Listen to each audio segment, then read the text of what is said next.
Welcome to Denver Startup Week. I'm Tammy Dorr, President and CEO of the Downtown Denver Partnership and co-founder of Denver Startup Week. I'm so excited to bring all of these dreamers and visionaries together. Our country was built on capitalism, entrepreneurs drive that, and we could all use a little bit of dreaming right now.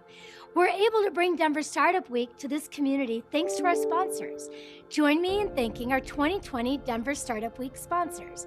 Our title sponsors, Downtown Denver Partnership, JP Morgan Chase, Prologis, and Zero. Our track sponsors who have made all of the great content you're hearing today possible. Battery 621 and the Public Works, Capital One Cafe, Colorado Lending Source, Friday Health, Quizlet, Exactly, Zayo, and Zestful. Our headline event sponsors are bringing the excitement of this week to you. Thank you to Wix, Kenzen, MAPR Agency, Obsidian HR, Kickstart Fund, Promontory Mortgage, Molson Coors, and Comcast.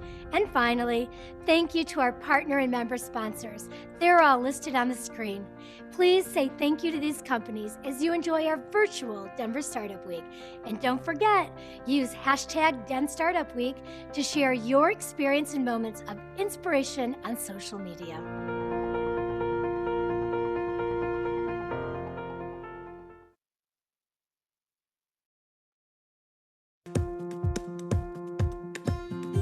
Hello, I'm Sal Gentili, CEO of Friday Health Plans, and we're proud to sponsor the growth track this year at Denver Startup Week.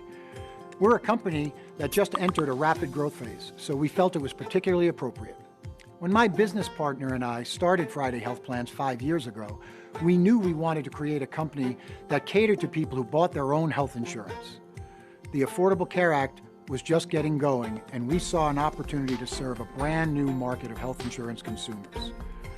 Independent consultants, startup groups, gig workers, service industry workers, designers, creators, and other independent professionals, like many of you here today. We knew that if we built a health plan that was simple to buy, easy to use, had great customer service, and most of all was affordable, we could compete against the big insurance plans who only focus on serving big companies. After spending 5 years getting into the Colorado market and completing a successful proof of concept, we successfully closed a $50 million round of growth funding earlier this year. We're now about to expand to 3 additional states later this year, hire more than 400 employees to support our growth, and eventually be in more than 10 states by 2025.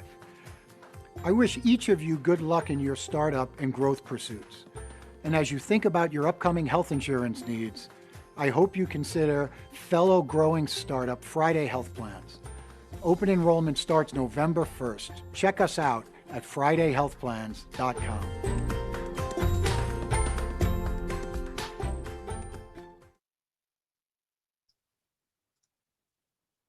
Hi, welcome to Denver Startup Week. I'm Ashley Cloud, your People Track Chair and a member of the Denver Startup Week Organizing Committee. Thank you so much for attending our first virtual Denver Startup Week.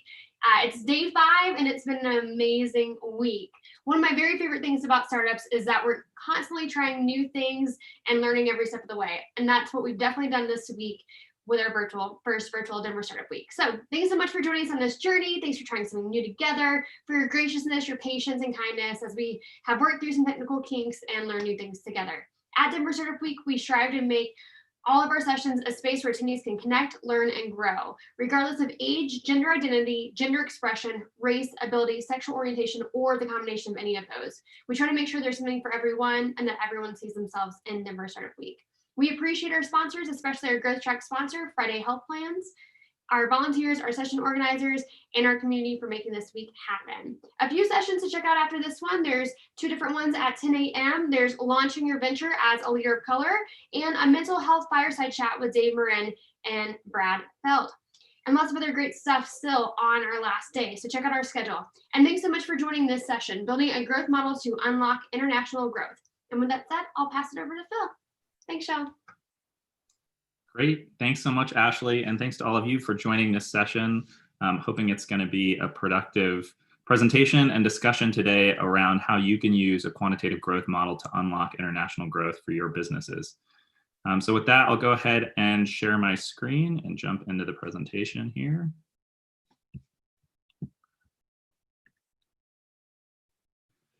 All right. So a little bit of background on myself. My name's Phil Carter. I've spent the last 10 years in consumer technology. I'm currently the Director of Growth at Quizlet, which you've probably heard a bit about over the course of Denver Startup Week, given we're one of the sponsors of the development track. Prior to Quizlet, I was the Director of Product at Ibotta, leading our consumer website and native iOS and Android apps. And then I also have experience founding and selling a small startup called Empath Labs. I've been a mentor for Techstars for the last 4 years. And I spent 3 years as a venture capital investor in the Bay Area at Trinity Ventures. So seeing the consumer startup landscape from a variety of different angles. I have a passion for developing products that make people's lives better. It's great being at Quizlet right now more than ever, given all the need for remote learning. And then lots of experience hiring, managing, and scaling product and growth teams. So we've already talked about our sponsors, but again, thank you to our title sponsors, Downtown Denver Partnership, Xero, and JP Morgan Chase, and to all of our track sponsors for making this presentation possible. And just to quickly recap what we're going to talk about today. So the topic is building a growth model to unlock international growth. And as you probably read about on the Denver Startup Week website, very few companies even get the opportunity to expand internationally, and even fewer get it right. And so often US businesses are relying too much on the same playbook that led to domestic success. And in this session, we're going to talk about how you can build a growth model to unlock international growth by first understanding the core growth loops that drive your business. Second, comparing the dynamics of those loops across different countries and regions. And third, identifying market-specific archetypes that can inform playbooks to help you grow faster in other countries. And so this is the agenda for today. We're going to start by just how you can determine growth for your company. How does your company naturally grow both users and revenue? Then we'll speak more specifically about building a quantitative growth model and using it to analyze different patterns across markets. Third, developing international playbooks and using those playbooks to accelerate growth in other countries. And then finally, we'd love to leave some time at the end for Q&A. My understanding with these webinars is that attendees cannot speak up themselves. And so please leave your questions in the chat. My colleague, Arjita Ghosh, who leads our growth engineering function at Quizlet, is going to be monitoring the chat, as will I. Please continue to do that throughout the session. We don't have to leave questions until the end. We do have a good amount of time this morning. So we'd love to answer questions as we go and make it an interactive discussion. But then we'll leave extra time at the end to make sure we get through everybody's questions and thoughts. And so with that, I'm going to jump in and get started. First, it's probably helpful to just remind those who aren't aware what Quizlet is. So Quizlet is an ed tech company. We've been around for quite a while. And we're a company that believes that with the right tools and motivation, anyone can learn any subject. And so we're an online learning platform that started in the US, but at this point is expanding internationally. And it's our job to give every student the tools and confidence they need to succeed.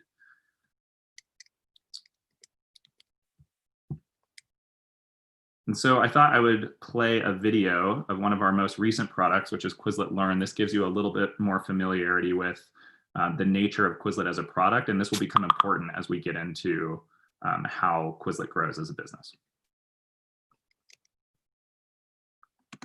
Oops.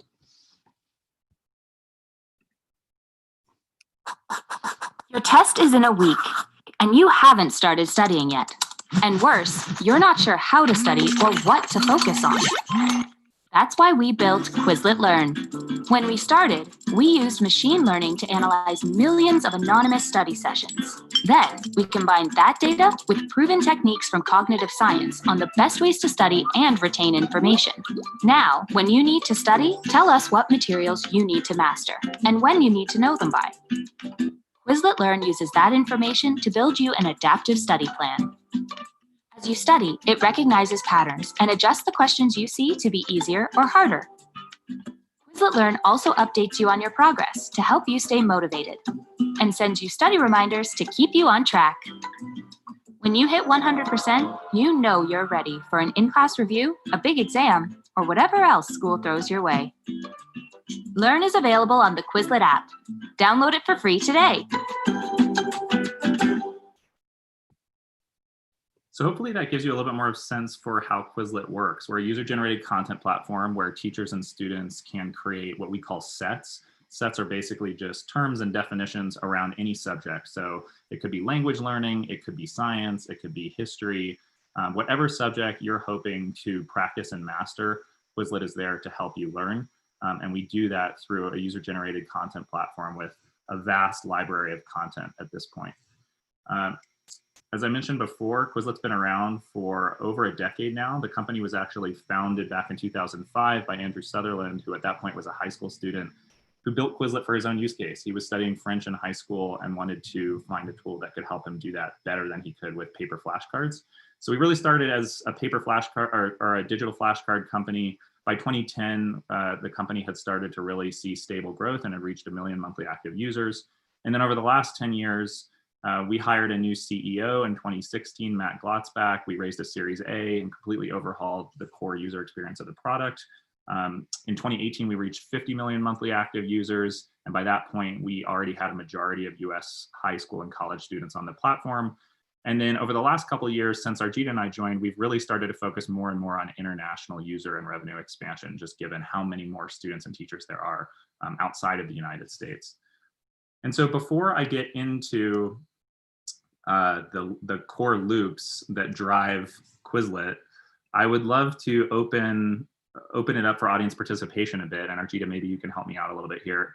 I'd love to have folks type into the chat any thoughts on what do you think are some of the major actions or loops within Quizlet's product that might help a product like this grow? And we'll spend a few minutes on this. So if you have ideas, please drop them into the chat.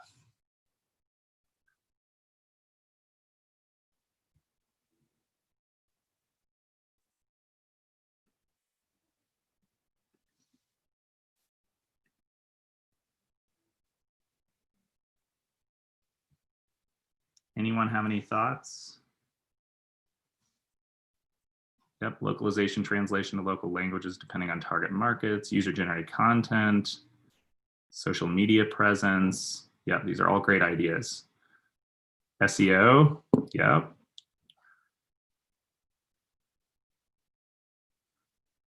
Anyone else have any thoughts on how a user-generated content platform like Quizlet might grow its user base? All right, well, I've definitely heard some of the most important answers cited here. So I'll jump back into the presentation. It turns out there are 6 key actions that drive Quizlet's growth. The first 3 help to drive user growth. So studying a set, creating a set, and inviting a friend. These all bring more users into Quizlet to continue their study journey.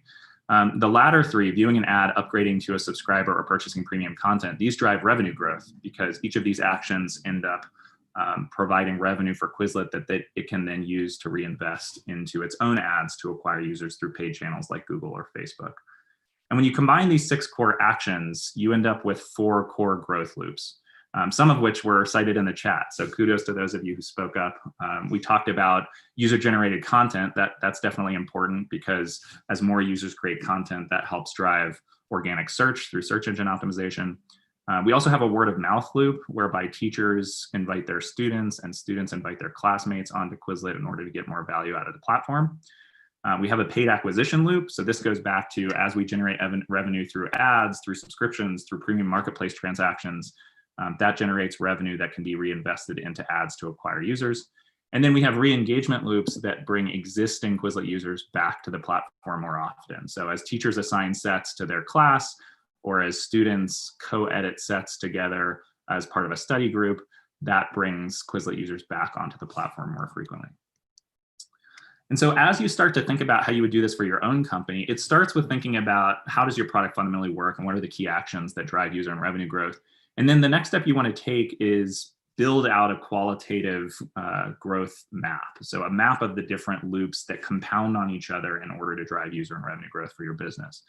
And so to go through these one by one, the first one for Quizlet is word of mouth. I already talked about this a bit, but as you think about word of mouth, Quizlet is similar to a lot of other user-generated content platforms like Twitter, Pinterest, Facebook, where as a user comes in, they study a set. In some cases, they create a set. They find value out of the platform. And then once they've reached enough value on the platform, they invite other users. And so again, this could be teachers inviting their students. It could be teachers inviting other teachers if they're getting a lot of value out of Quizlet for creating lesson plans. It could be students inviting their classmates or students in their school who aren't even necessarily in the same class. And those users then come to Quizlet and start the loop over again. So this is your typical viral word of mouth loop that many of you are already probably familiar with. The second core loop, and this is actually the largest and most important loop for Quizlet, is a user-generated content SEO loop.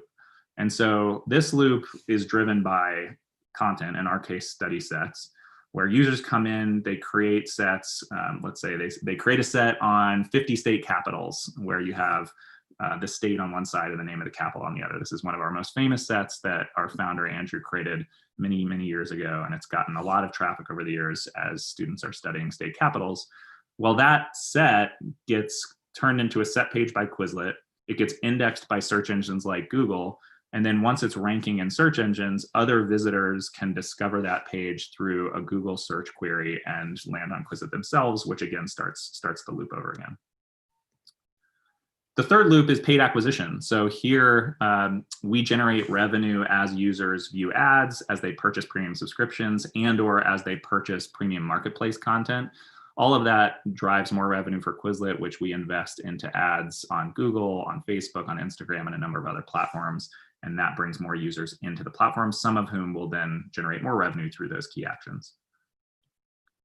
And then finally, the fourth core loop is a re-engagement loop. And so this one's a little bit different than the first three. The first three are acquisition loops. So they're focused on generating new user traffic and converting new users into active users. The re-engagement loop is about bringing existing Quizlet users back to the platform more often. And so a couple examples of this would be, as users study sets, they may get notifications if they're in a class or sharing a folder with other teachers and students. And so those teachers and classmates get notified of that study activity, and that brings them back into the Quizlet experience. And then another would be if a user creates a set, and again, that user is in the same class as other class members, or they're sharing a folder together, then their teacher or classmates will get notified of that set creation event and potentially be pulled back into Quizlet through an email or a push notification. And these are just a couple examples. There are many, many examples of hooks within the Quizlet product experience that bring people back to the product more often when certain actions are taken. So this is the first step in building out your quantitative growth model, is outlining the qualitative loops that form the foundation of that model. That makes it much easier to then quantify all these different steps.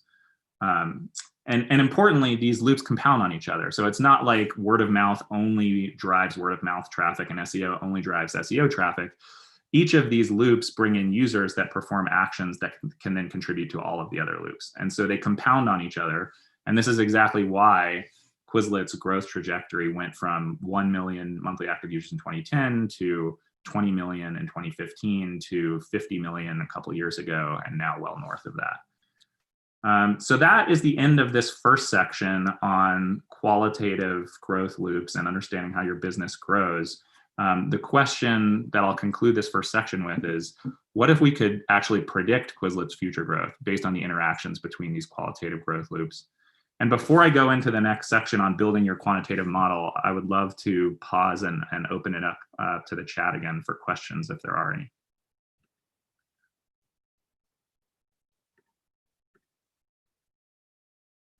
Okay, I'm going to go back through this list.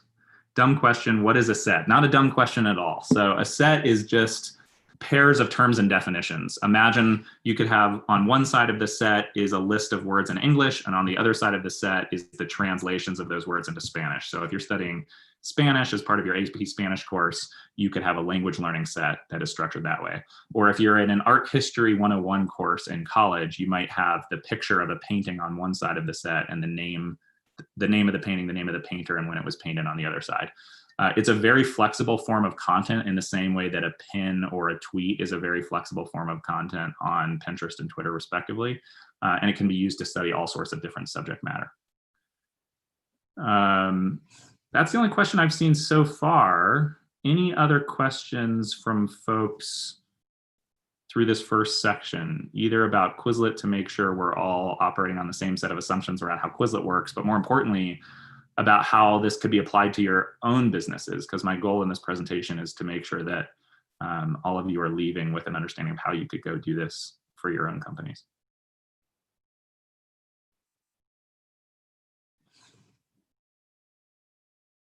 All right, nothing more so far. I'll keep going, but please continue to contribute your questions as we go. Would love to get more audience interaction if we can. One other thing I should say before I jump into the quantitative growth model, a lot of this content comes out of a great training course called Reforge. They're based in San Francisco. They've been around for about the last 5 years. And so for those of you who are growth professionals, whether it's on a product team or a marketing team, highly recommend Reforge. A lot of the intelligence that was built into this presentation and built into Quizlet's growth model came out of Reforge's advanced growth strategy course.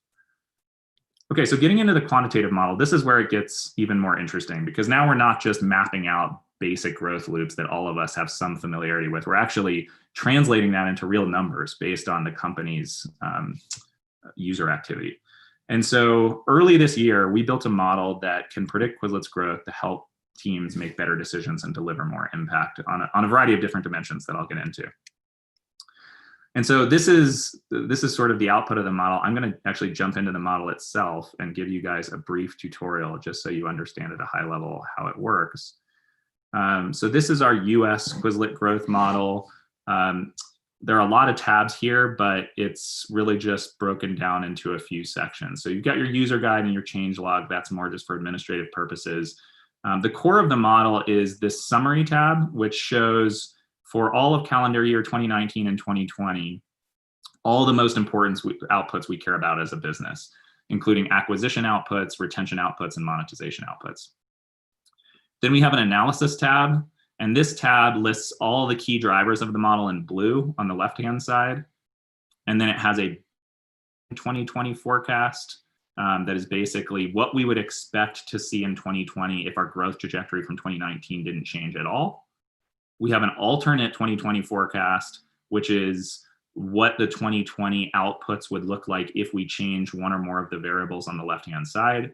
And then we have a delta versus baseline 2020 forecast that shows you if I make any incremental change to one of these variables, what impact will that have on our 2020 performance?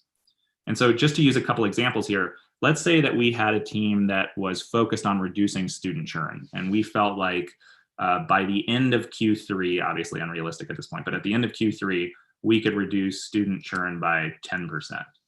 So if I plug that into the model, it will then calculate the impact that that should have through the rest of the year. You can see that none of the outputs through August have changed because those are all actuals at this point. We're not going to change what's already happened. But if we were to reduce student churn by 10%, then in the US, we expect we could generate an additional $500,000 in total revenue by the end of the year. And we can see what impact it would have on all of these other outputs: students, subscriber numbers, session numbers, et cetera. Another example that might be worth sharing, we recently did a small price increase. It was actually the first time Quizlet's done a price increase on its subscriptions in many years. But we increased our student Go and Plus subscriptions by $1 each, and our teacher subscription by $1 as well. And so that basically equated to about a 50% increase in Go prices, a 33% increase in Plus prices, and a 25% increase in teacher prices.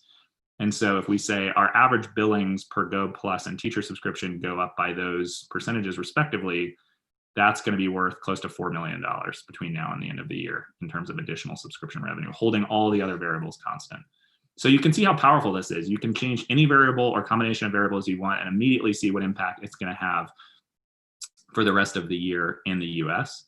I'm not going to spend a lot of time on the guts of the model, but just to give you guys a brief run through for those interested in building a model like this for their own companies.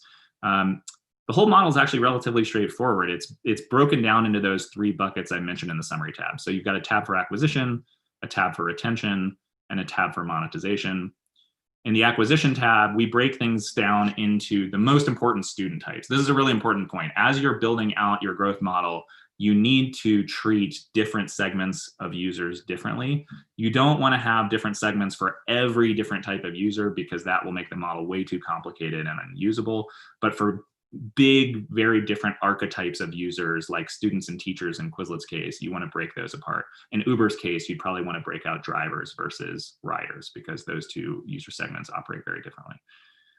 Okay, so we have a set of assumptions around acquisition for students across linear marketing channels, our SEO loop, and our word of mouth loop. We have a set of assumptions for teachers around linear acquisition, SEO loop, word of mouth loop. And then we have a bunch of assumptions around subscription conversion and sessions per user. On the retention tab, we similarly break out for students user-based dynamics. So how many users did we start the month with? How many did we acquire? How many churned? How many reactivated from previous periods?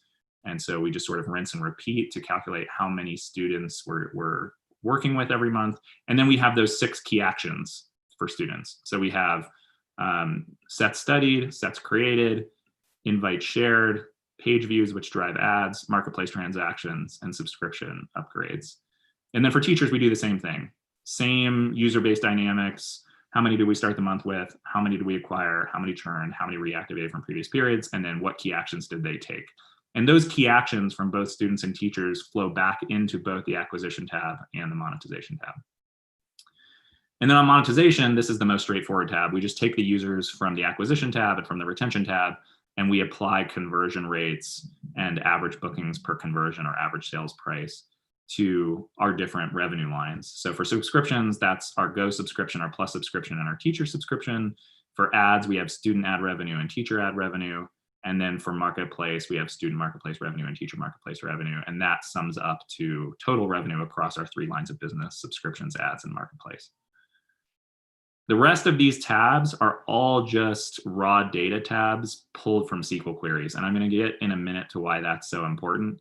But really, the core of the model and how it works comes down to the acquisition, retention, and monetization tabs, which then flow into the summary tab and into the analysis tab. And for anybody other than myself or Arjita or the analysts on the growth team who are regularly operating this model, or the product managers on the growth team for that matter, this is really the only tab anyone else at the company would use. Anybody can come into this model in Quizlet, and they can play around with these different assumptions using their own copy of the model and see what impact it has on the rest of the year for the key metrics we care about. Okay, I'm going to jump back into the presentation, see if we have any questions. No, still no questions. If any come up, please let me know. Okay. So the model is built on SQL queries and can be customized with a Python script. So this is really important, and I alluded to this earlier. The original version of the growth model that we built at Quizlet was just a static Google sheet. And so we hard-coded inputs from various data sources just to prove out that the model was actually going to be accurate and provide value to the business. But once we'd proven the concept, we were then able to get analytics resources to go build the model on top of our backend database and use SQL queries to dynamically update it. And so this is this video that I'm going to play for you is basically just showing the Python script that our international analyst Petra built that allows the model to be replicated every day to update it with real-time information, and to replicate it for any international country or set of countries that we're interested in. So this makes it really easy to create new models for different countries. It's very flexible. It allows for consistency across models because they're all using the same source code. It saves a ton of time. Any new model can basically be built in 15 to 20 minutes. And it avoids human error since we're no longer relying on any manual data pulls.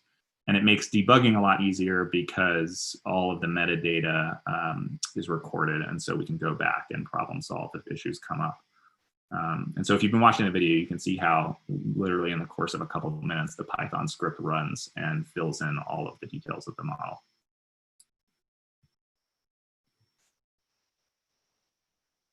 Okay. Arjita, do you mind reading me the question from the Q&A just to make it? Oh, I guess you can't speak because you're not an admin. Okay, let me check the Q&A. Can you hear me? Oh yeah, I can hear you now. Okay. Yeah. Okay. Yeah. The first question from Brenda. will we be able to get a copy of the slide deck? Also, any chance we can get a copy of the growth model? That would be super helpful.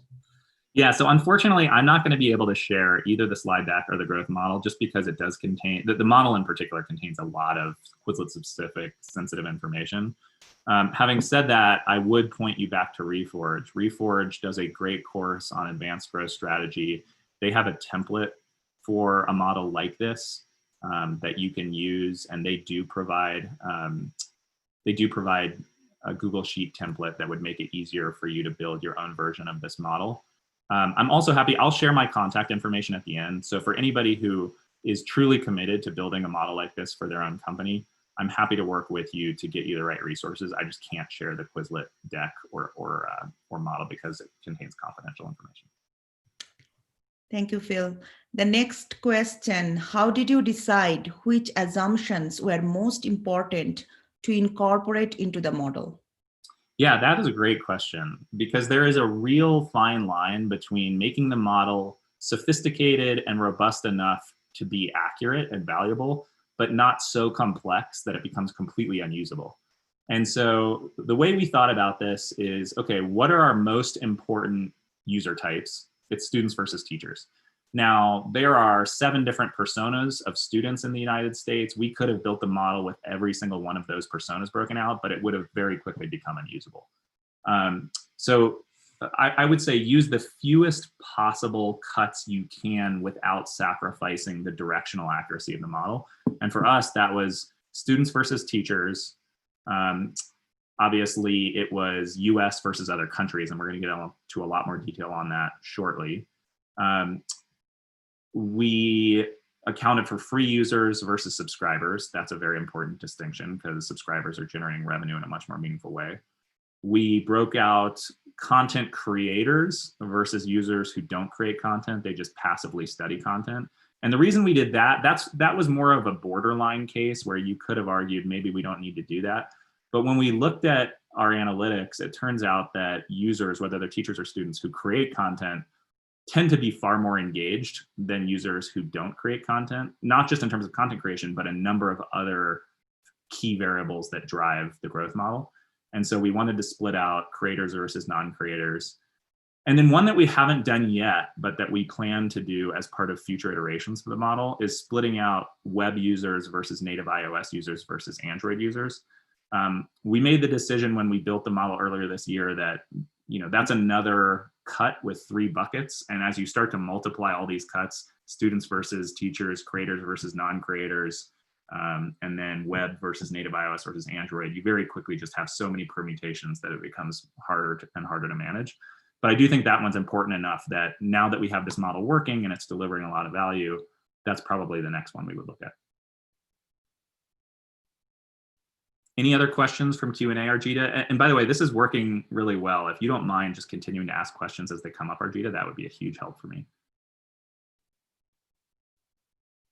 Okay, sure. I will monitor and ask the question. So please, all the panelists, all the attendees, please feel free to ask your question. These are great questions via chat or question answer, whatever you feel like. I will monitor. Great, thank you. Yes, and please keep the questions coming.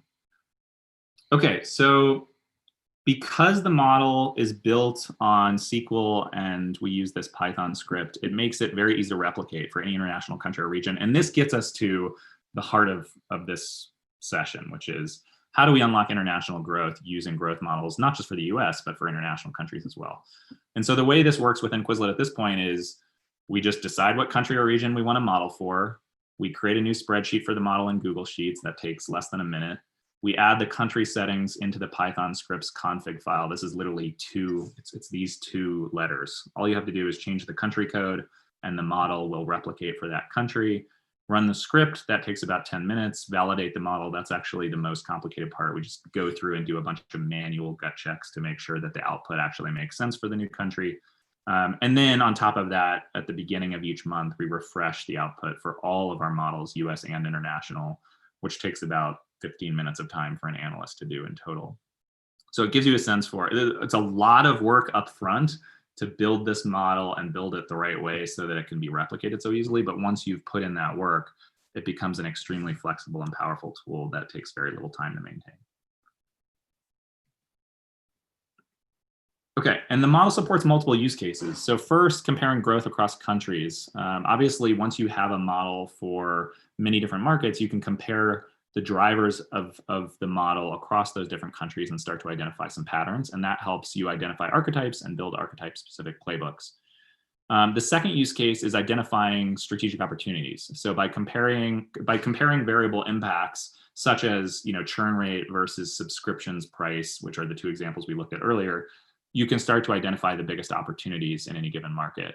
And this influences everything from team formation and staffing, resourcing, back to school strategy in Quizlet's case, and OKRs.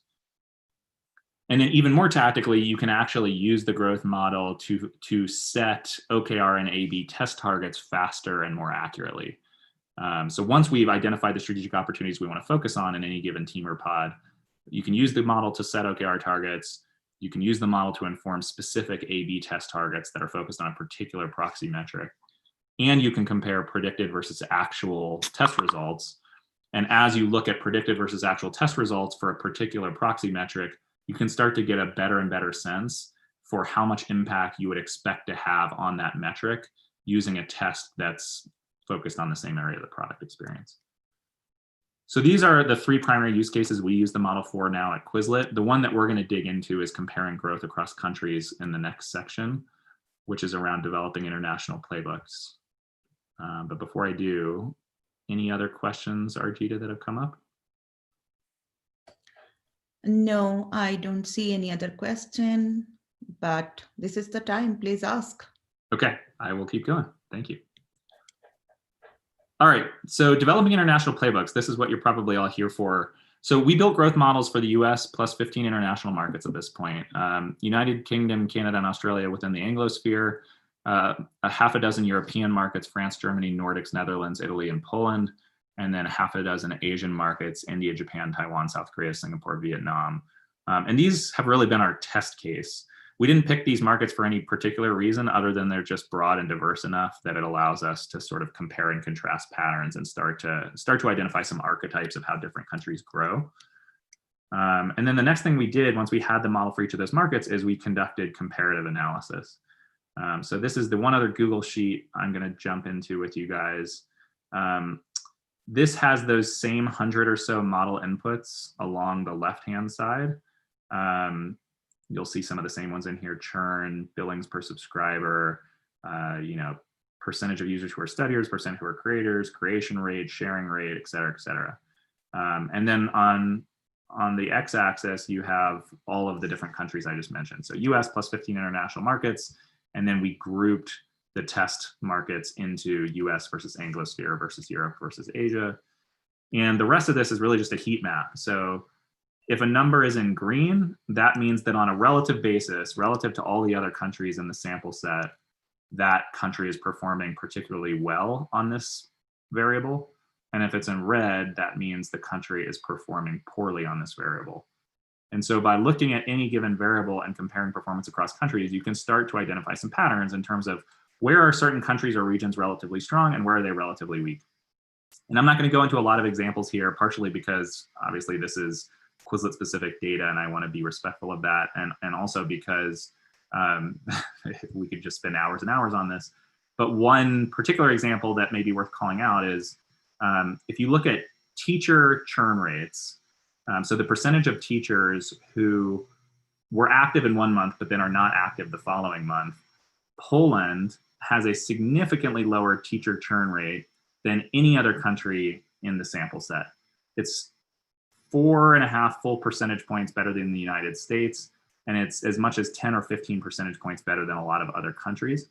And the reason that's relevant is when COVID-19 hit back in March, one of the things we noticed was that user growth in Poland, particularly younger user growth, so primary and secondary school students, really took off in Poland. And at first we didn't understand why, but as we dug into it, what we found was because we had such a loyal and retained base of teachers in Poland, those teachers were doing a great job of encouraging their students to join Quizlet and using Quizlet as a remote learning tool in their classrooms And so we naturally saw year-over-year growth really take off in Poland. And there are all sorts of other examples of insights like that buried in this spreadsheet. That's just one anecdote, but it gives you a sense for how powerful a tool like this is once you can compare different drivers of growth across countries. So we conducted our comparative analysis, and then that formed the basis of valuable insights into how different markets grow.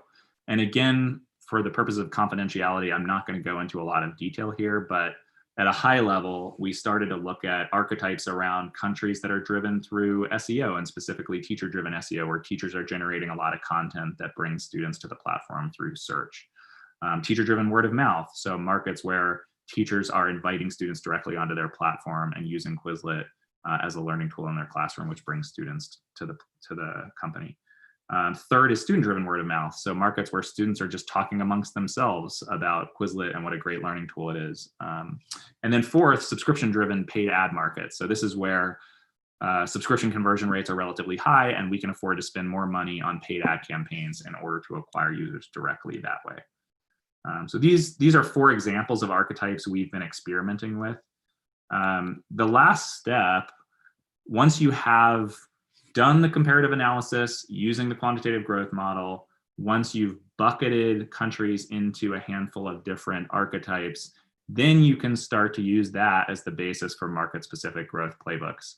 And again, for confidentiality reasons, I'm not going to share too much here in terms of specifics, but just to highlight a couple anecdotes at a high level. So the UK is a market where we had originally been spending a lot of time around new content creation, but as we got into the model and realized that content creation per user is actually, in many cases, higher in the UK than it is in the US, one of the insights was the bottleneck wasn't so much around new content creation, it was more around getting that content crawled and indexed by search engines more efficiently. And so that pointed us towards making more technical SEO investments in the UK. Second example is Poland. I already went into a little bit of detail on this. Teachers play a very important role in getting students onto Quizlet in Poland. And so we've really invested in things like teacher onboarding and teacher referral programs to put fuel behind that driver of growth. In Korea and some other Asian markets, we see a lot more student-to-student word of mouth and students virally bringing other students onto the platform. And so that has contributed to efforts around sharing and referrals targeted at students. And then in Germany, we see relatively high subscription conversion rates and relatively low subscription churn rates. And so that has informed more of a experimentation budget around paid ads in the German market.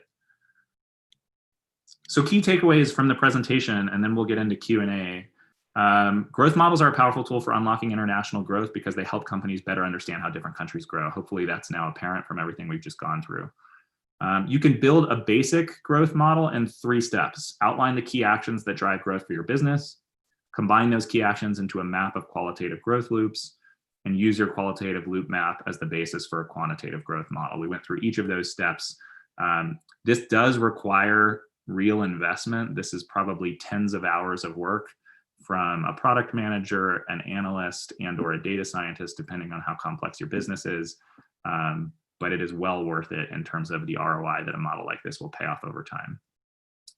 Make sure if you can that you're building your model on flexible architecture because it just makes it a lot more powerful.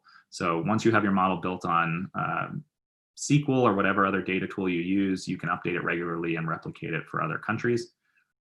And then finally, comparative analysis can help you understand how different countries grow, and those insights can help inform market-specific growth playbooks that will help you unlock growth in markets outside the United States that just have different cultures, different education systems, different dynamics that you need to build into your product experience. And with that, I'd love to open it up for questions. We're right on time, so we have another 15 minutes if folks have them. Yeah, we do see several questions, Phil. Great. The first one, the model looks like a fantastic tool, but are there any flaws or areas of improvement you see within the model? Yeah, great question, Thomas. So I would say that it's important to distinguish between an outright error where a SQL query is broken or a calculation is just wrong versus we've built the model accurately, but it's only directionally accurate. The first bucket, I would say, we did a lot of QA on the model after it was first built in Q1 this year. And at this point, I can say pretty confidently, there are no broken, there are no broken formulas. There are no glaring errors in the model. And we've checked the model outputs against our financial models, our sessions model, our ads model, and our subscriptions model. And all the outputs are within plus or minus 5% of what our financial model has in terms of actuals and forecast. And so I would say it is pretty darn accurate considering all the variables and all the complexity that goes into it. On the other hand, it is not perfectly precise. Like a model like this is not meant to perfectly predict to the dollar or to the user how much you're going to grow in the next month or two. Where it's really valuable is in relative comparisons. So within a country, like within the US, if I reduce churn versus increasing activation rates versus increasing subscription prices, what is the relative impact those different levers have on the growth of my business? Because that helps inform strategy, team resourcing, and OKRs.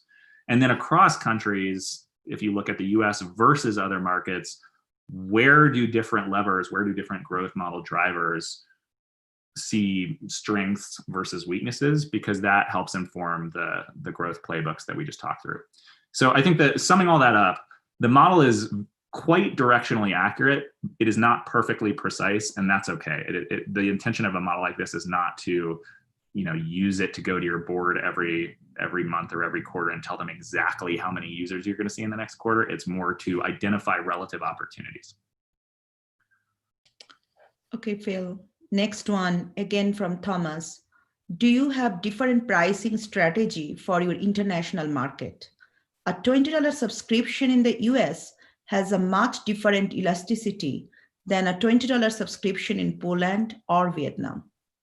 Yeah, that's another great question. And the short answer is today we don't do a lot of price differences across markets. We've only really just started to optimize our US pricing within the last year or so. I do think over the next couple years, there will be a lot more work put into dynamic pricing across different countries. Okay. Now I see some questions in the Q&A.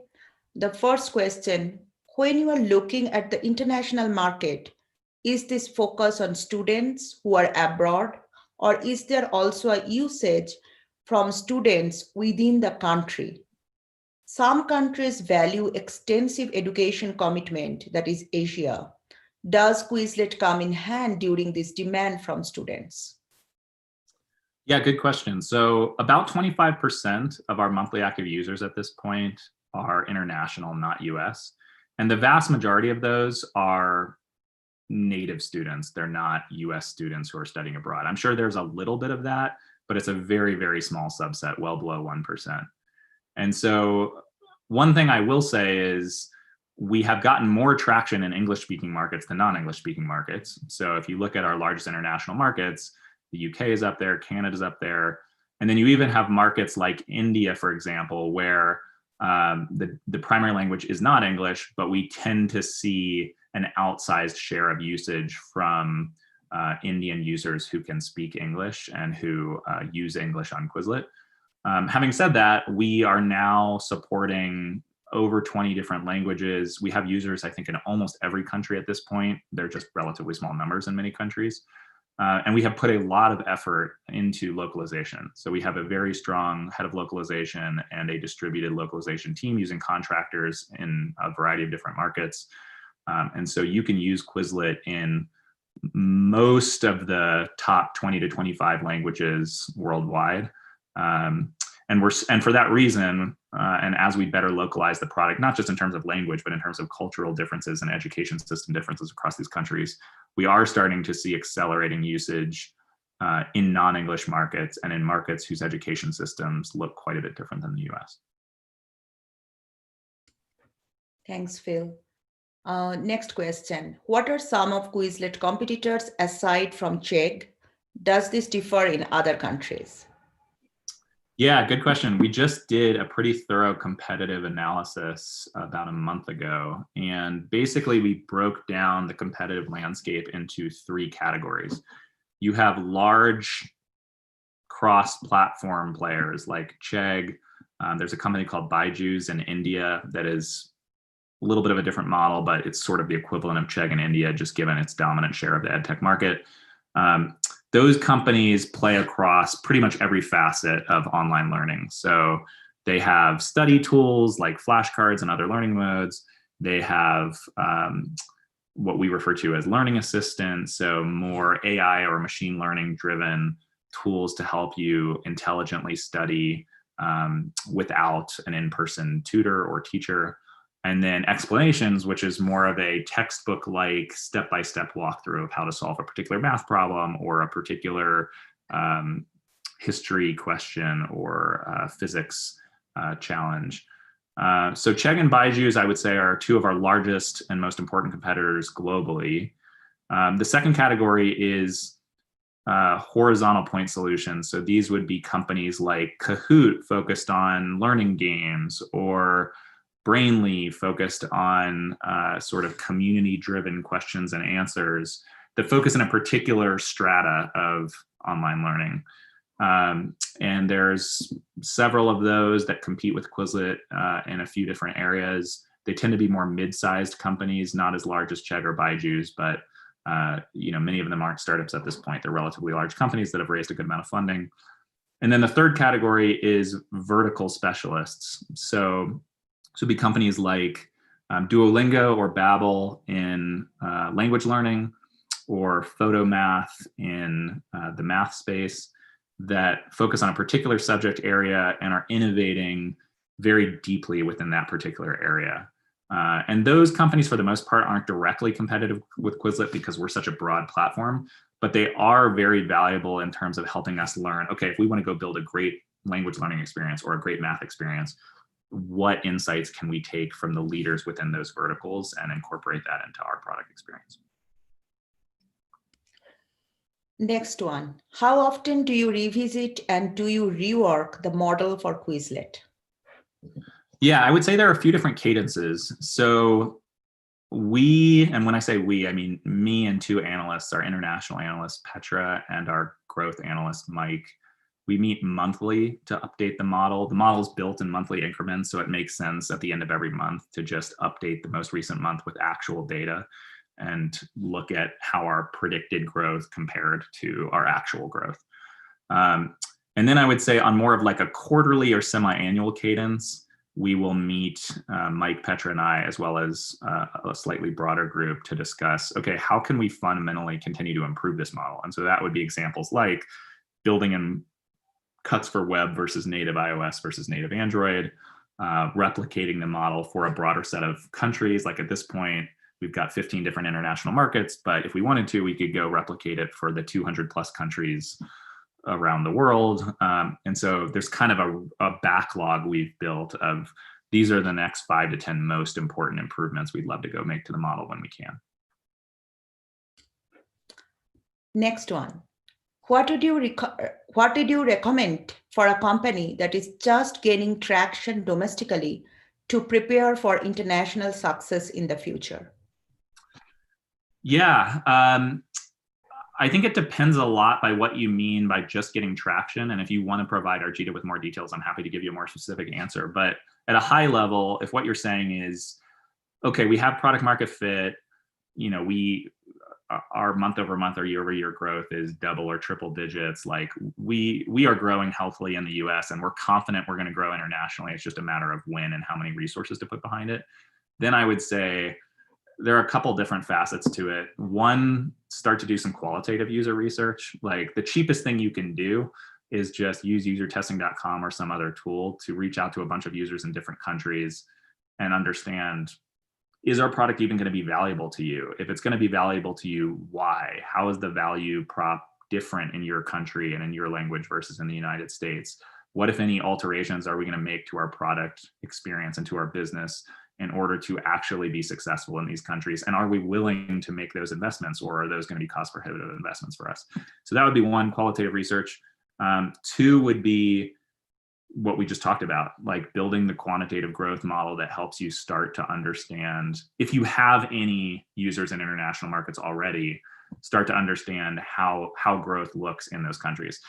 Now, there's a critical mass of usage you need before an international growth model is going to be valuable. If you only have a handful of users in another country, probably not worth doing. I think the reason we did this model for Quizlet at the beginning of this year was because we'd hit the point where 20 to 25% of our usage was in international countries. That meant millions of users for us, and that was enough of a critical mass for us to get real insights from it. But you have to get to critical mass first.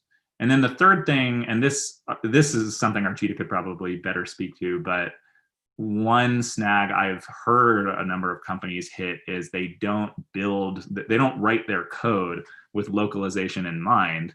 And so when it comes time to localize and translate their site or their apps into other languages, it involves a pretty significant overhaul of their code base. I'm not an engineer, so I can't speak in great detail to that. But I have heard anecdotally that if you know you're going to expand internationally at some point, if that's part of your long-term business plan, then building that in as you go to the code base, because it will save you a lot of time and energy down the line. Yeah, totally. I will echo Phil, like from the engineering perspective, if you have really the aspiration to grow internationally, I would say start from the beginning, like make sure that localization is taken care of. You are paying attention, you have a team or something like who can do the localization for you. Thank you, Phil. The next question, and I say probably it's last question I can see. Can this model be used for other marketplace? And what was the training program you mentioned teaching this type of growth models? Yeah, the name of the training program is called Reforge, Reforge. You can find it online at reforge.com. They at this point have about half a dozen different courses that are targeted at growth professionals, primarily product managers and marketers. This particular model is covered in their advanced growth strategy course. And so if you go to reforge.com, you can find a lot more details on their company and their programming and the advanced growth strategy course in particular. The first part of the question, I'm not sure I heard clearly, Arjita. Did you say, can this model be replicated for other markets? Can this model be used for other marketplace? Okay. So it can certainly be used for other markets, other countries. We talked a bit about that. If you build it the way we built it, you can build it for individual countries, or you can cluster countries together. Like the Nordics model, for example, includes all 5 of the Nordic countries in one model.